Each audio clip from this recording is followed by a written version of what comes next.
Welcome to my channel. अस्सलामुअलैकुम। आइए जानते हैं बशारत नाम के मायने और इसकी तफसील। हमारा आज का बेबीज़ बॉयज़ नेम है बशारत। बशारत की इंग्लिश में स्पेल्स हैं BASHARAT, बशारत।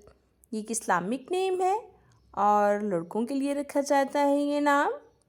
इस नेम के मायने हैं खुशखबरी, हुस्न जमाल, बशारत।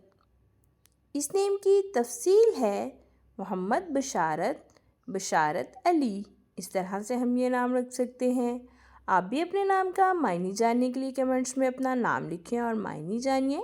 एंड अपने नाम की स्पेशल वीडियो बनवाने के लिए भी आप मेरे कमेंट बॉक्स में अपना नाम कमेंट कर सकते हैं।